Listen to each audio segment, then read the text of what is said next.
नमस्कार दोस्तों, study IQ में आप सभी का बहुत बहुत स्वागत है। एक बहुत ही बड़ी डेवलपमेंट हुई है जिसमें डीआरडीओ के द्वारा, defence research and development organisation के द्वारा एक नया ड्रोन बनाया गया है जिसका नाम है भारत ड्रोन। ये ड्रोन कंप्लीट रूप से इंडिया में बनाया गया है, मेड इन इंडिया ड्रोन है ये, और ये बनाया गया है for surveillance along the India China border. तो जहाँ पर लाइन ऑफ एक्चुअल कंट्रोल के अलोंग बेसिकली सर्वेलेंस करेगा। जहाँ पर आपको मालूम होगा हाल ही में काफ़ी लंबे समय तक इंडिया चाइना का बॉर्डर स्टैंड ऑफ चला और अभी डिसएंगेजमेंट का प्रोसेस चल रहा है, वहीं पर ये ड्रोन सर्वेलेंस करेगा। इस ड्रोन की क्या फीचर्स हैं, क्या इसकी विशेषताएं हैं, उसके बारे में हम इस वीडियो में बात करेंगे। सो आइए स्टार्ट करते हैं मेरे साथ। मेरा नाम है अनिरुद्ध। इस लेक्चर की पीडीएफ को यदि आप डाउनलोड करना चाहते हैं तो मेरे टेलीग्राम चैनल से कर सकते हैं। इसके अलावा सोशल मीडिया पर भी आप मेरे साथ जुड़ सकते हैं। स्टडी आईक्यू की ऐप के ऊपर ये वाले कोर्सेज हैं जो मैंने तैयार किए हैं, इसको आप जाके देख सकते हैं। हर कोर्स की डेमो वीडियो उपलब्ध है, अपनी रिक्वायरमेंट के अनुसार आप कोर्सेज को बाय कर सकते हैं।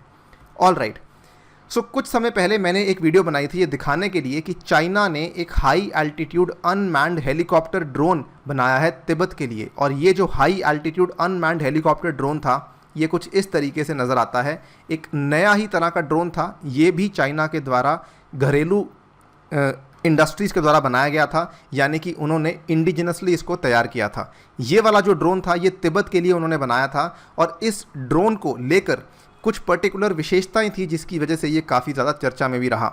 ये जो ड्रोन था ये बेसिकली इसकी खास बात ये थी कि ये प्लाटू ऑपरेशंस के ऊपर फोकस करेगा, यानी कि ऐसे एरियाज़ जहाँ पर अदरवाइज़ दूसरे ड्रोन्स को या फिर दूसरे अनमैन्ड व्हीकल्स को ऑपरेशन करना मुश्किल लगता है बिकॉज ऑफ द वेदर या बिकॉज ऑफ द टेरेन, तो ये वहाँ पर काम कर सकता है। अगर हम उस ड्रोन की बात करें जो हेलीकॉप्टर ड्रोन है चाइना का, तो उसकी विशेषताएं क्या थी कि जो ट्रेडिशनल एयरक्राफ्ट है वो आसानी से प्लाटू रीजन में उड़ नहीं सकते बिकॉज ऑफ थिन एयर, लेकिन ये वाला जो इनका हेलीकॉप्टर ड्रोन था ये वहाँ पर उड़ सकता था।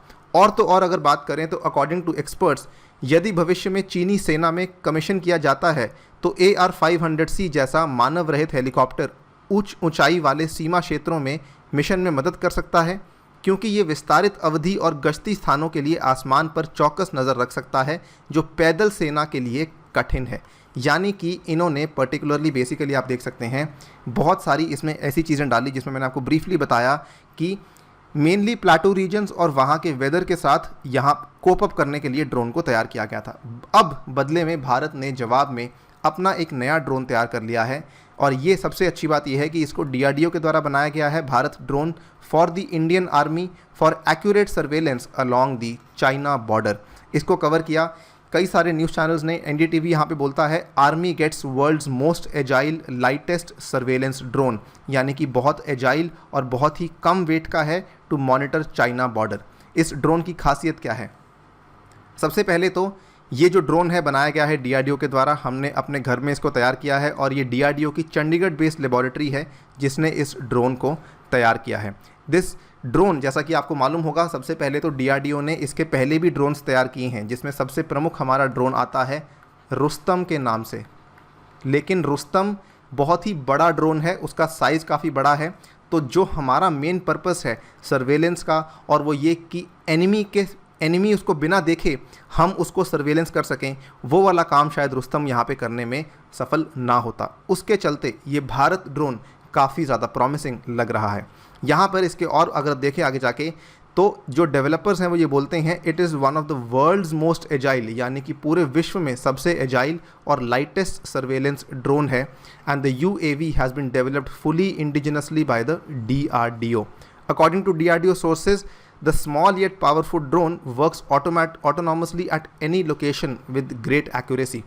चाइना का जो हेलीकॉप्टर ड्रोन था उसकी भी खास बात यही थी कि वो भी ऑटोनॉमसली काम करता है और उसको ऑपरेट करने के लिए केवल एक छोटा सा computer with symbol keyboard and mouse आप उसको ऑपरेट कर सकते हैं। तो उसकी जो ऑपरेशनलिटी थी वो काफ़ी सिंपल रखी गई थी। सिमिलर तरीके से जो ये वाला ड्रोन है इसमें भी ऑटोनॉमस ऑपरेशनलिटी रखी गई है जिसके थ्रू इंश्योर किया जाएगा कि ग्रेट एक्यूरेसी होने वाली है। एट द सेम टाइम इसका जो डिज़ाइन है वो इस तरीके से बनाया गया है। The unibody biomimetic design with advanced release technology is a lethal combination for surveillance missions. तो जो टोही करने के मिशंस हैं उसके लिए काफ़ी ज़्यादा सक्सेसफुल है।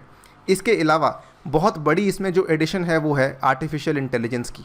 हालांकि इस पर्टिकुलर टेक्नोलॉजी को लेकर यहाँ पर कोई डिटेल हमारे सामने फ़िलहाल नहीं आई है कि किस तरीके से ऑपरेट किया जाएगा, बट ये कहा जा रहा है कि ड्रोन आर्टिफिशियल इंटेलिजेंस को इस तरीके से इस्तेमाल करेगा कि ये दोस्तों में और दुश्मनों में डिफरेंस बता सकता है और उसी के अनुसार ये रिस्पॉन्ड करेगा। अब ये डिफरेंस किस तरीके से बताएगा, क्या टेक्नोलॉजी है, ये फ़िलहाल सामने नहीं आई है, लेकिन अगर वाकई में ऐसा हो पाता है तो काफ़ी ज़्यादा रेवोल्यूशनरी हो सकता है ये हमारी ड्रोन की टेक्नोलॉजी के लिए। सेकेंडली, एक्सट्रीम वेदर कंडीशंस में काम करने के लिए बनाया गया है। जैसा कि आपको मालूम होगा, वहाँ पर लद्दाख में इतनी ज़्यादा हाइट पर जाकर आपको वेदर कंडीशंस के साथ हर चीज़ को ध्यान रखना पड़ता है। जैसा कि आपको मालूम होगा, विंटर डीजल बनाया जाता है वहाँ पे व्हीकल्स के लिए। वैसे ही जो ड्रोन जैसी चीज़ें हैं, ये भी हो सकता है टेक्नोलॉजी वहाँ पे जाके काम ना करे, तो उस चीज़ का ध्यान रखते हुए capable of surviving in extreme cold, the surveillance equipment has been developed keeping in mind extreme weather conditions along the LAC. And further अगर आप देखें, यही नहीं, AI और वेदर को तो इसने ध्यान में रखा ही है, साथ ही में ये drone real time video transmission करेगा और ये और ह्यूमंस को डिटेक्ट कर सकता है जो कि डीप फॉरेस्ट कवर में है। सो ये वाला भी इसमें फीचर दिया गया है। अगेन एग्जैक्टली कैसे करेगा वो चीज़ें ऑब्वियसली सामने नहीं आई हैं due to various classified purposes, but यहाँ पर ये बोला जा रहा है कि इसमें ये सारे फीचर्स भी होंगे। फाइनली इसमें नाइट विजन कैपेबिलिटीज़ होंगी एंड इस तरीके से बनाया गया है कि ये एनिमी रेडार के अंडर नहीं आएगा, यानी कि इसका जो हीट सिग्नेचर होगा वो इतना कम होगा कि उसको एनिमी के रेडार डिटेक्ट नहीं कर पाएंगे। अगर ये सब चीज़ें हो जाती हैं, अगर ये सब चीज़ें वाकई में ऑपरेशनलाइज हो जाती हैं तो काफ़ी इंपॉर्टेंट और काफ़ी बड़ी डेवलपमेंट है हमारी आर्मी के लिए, और स्पेशली वहाँ पर ऐसी प्लेसेस हैं जहाँ पर ट्रूप्स नहीं जा सकते, वहाँ के प्लेसेस के लिए ये काफ़ी बड़ा अचीवमेंट हो सकता है। सो इसी के साथ आपसे विदा लेता हूँ। Thank you for listening, stay tuned and stay safe.